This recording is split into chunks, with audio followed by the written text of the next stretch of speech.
Magandang tanghali, kumusta po? Narito po ulit ang update natin para sa lagay ng ating panahon ngayong tanghali po ng May 29, 2024 na kung saan sa ngayon ay patuloy na po ang paglayo ng bagyong si Aghon at nasa silangang baybayin na po ng extreme northern Luzon about 526 km east of Basco, Batanes. Nataglay pa rin ang lakas ng hangin na maabot hanggang sa 185 kilometers per hour habang patuloy pa rin ang pagkilos nito pa northeastward sa bilis na 15 kilometers per hour.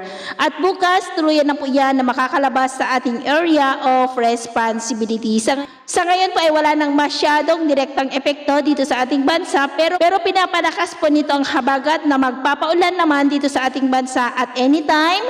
Tutungo na po tayo sa tag-ulan season o yung habagat season at ito naman ay pinapakita ng forecast model natin pong ginagamit hanggang po sa susunod na 2 linggo.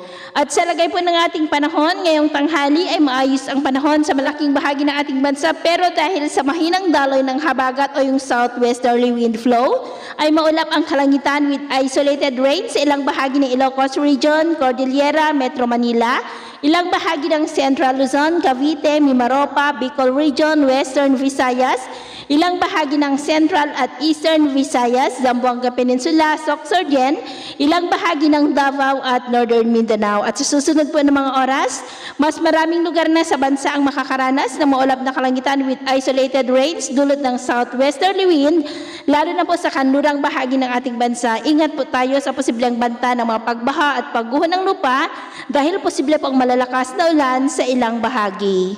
At sa atin naman pong mga baybayin, iwasan po muna natin ang papalaot sa silangang baybayin ng Northern Luzon dahil nandyan pa rin si Bagyong Aghon na magdudulot po ng maalon na mga baybayin na aabot po hanggang sa 2 meters height. So yun po ang latest update natin sa araw na ito. At ako po muli si James na nagsasabing sa kahit na pagsubok po na darating sa ating buhay, huwag na huwag po tayong mawawalan ng pag-asa. Thank you and God bless!